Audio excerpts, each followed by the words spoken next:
What's going on, YouTube? Welcome to another episode of Technique Tuesday. On this episode, we're going to be learning some single stick techniques. We're going to learn how to lock our opponent with their own stick. So grab your partners, grab your weapons, and let's get training. Alright, so today's video, we're going to be focusing on learning how to set up techniques that are going to eventually lock our opponent with their own stick. Now remember, my primary goal is always to strike first. The only reason why I'm doing this is because they decided to either block my long range strike or my close range strike.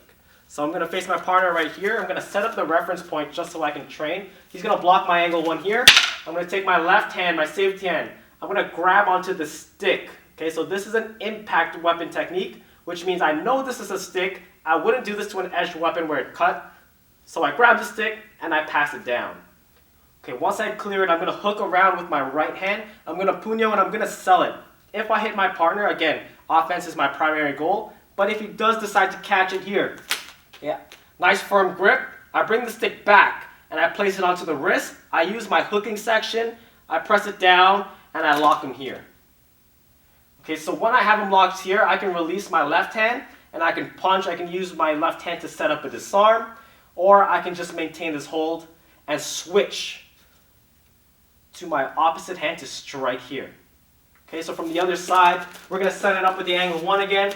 I come inside here. Right away, I swipe this down, and I prep for my right hand attack. I bait the safety hand out. I place this on top, roll it over, hook it, and press it down nice and flat.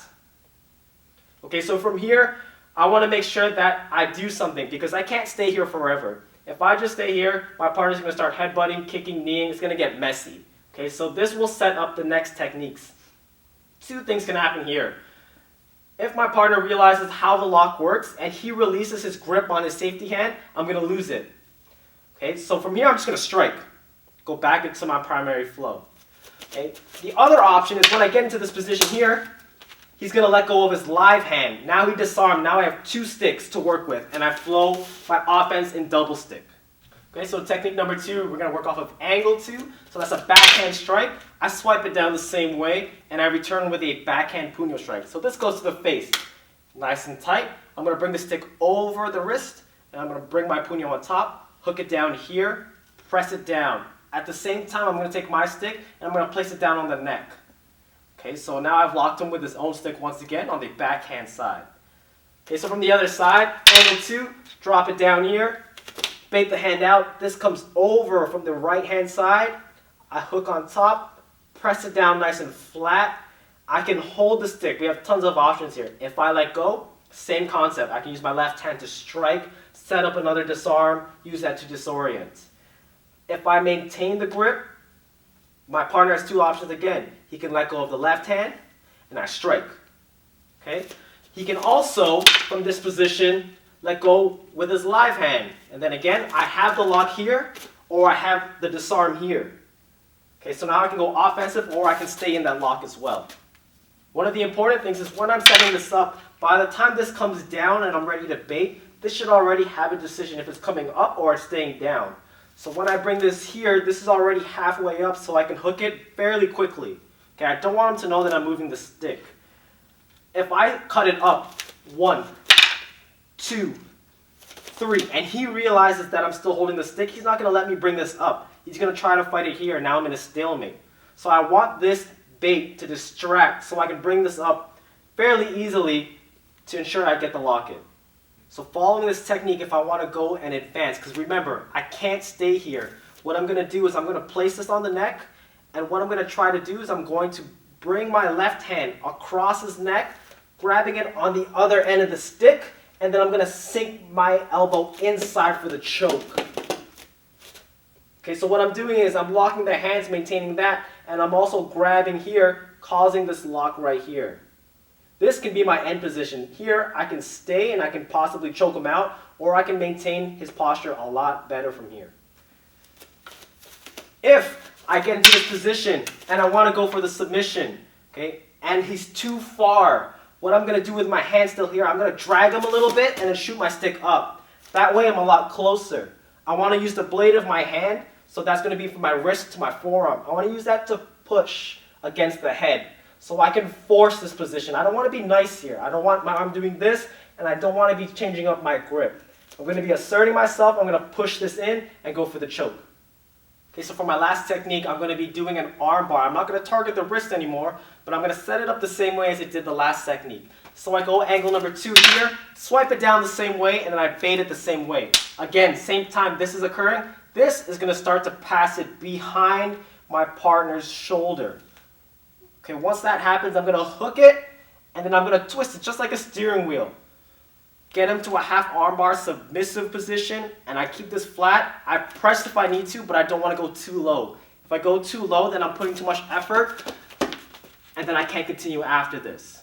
Okay, so I want to make sure that I'm comfortable here, and I can maintain it with just one hand if I needed to, and I can continue to strike or work with my opposite hand. Okay, from the other side, it'll look like this. We set it up angle 2, swipe it down, bait him out. This is coming around the back, and remember, we're using the stick, not the hand, so I don't need to drive this up. That's very, very difficult. I just need the stick to touch here, just enough for me to hook and twist and press. Okay, so it's very important to know that when we're doing these techniques, and I set them up here, every lock is just a lock, okay? If it hurts, if I get him into a wrist lock position, that's icing on the cake. I just want to secure and know that his stick is trapped so I can continue my technique. Because again, I don't want to stay here. So if this lets go and I go to the back here, same concept. If it hurts because he has a lack of mobility, that's great. But I just want to detain. I just want to hold so I can transition to another technique. Whether that's just striking and being on with it, whether that's setting up for a throw, whatever it might be, that's my next step. And this is not my final step. Okay, so let's review everything together. 1 to 2 to 3. We start angle 1, swipe it down, hook from the right side, stick on top, roll, and lock. The hand slips through. We go to number 2, we go backhand. Stick comes on top, hook, lock. Okay, safety hand, let's go. We go to number 3, we bring it around, puño, behind the shoulder, lock and twist. Okay, so remember, my whole idea is to get back to my primary striking by using these locks to get me to a better place. So ideally what I want is when I get into this position, if I decide to lock here, and this decides to slip, instead of going to the second lock, I strike. Okay, for number 2, it looks the same way. I come over here, I lock that, this comes here. If he decides to let go, then I strike here. Okay, and then number 3, I set up the same way. I go for the armbar, he lets go. I have this here, snap or puño there. Okay, so it goes right back into the flow. I'm not wasting any time holding it, hoping he's going to give up. I want to go back into my primary flow. If I want to detain him, I'm going to go into more of a secured lock, something that I can potentially break a limb, or something that I know he's not going to move and he's not going to retaliate or change positions just because he's letting go of a stick. Alright guys, so that was your video for this week. Make sure that when you're training, always start safely and slowly. If you haven't already, hit that subscribe button, give this video a thumbs up, and make sure to follow us on Instagram for some exclusive content. And until next time, catch you guys then.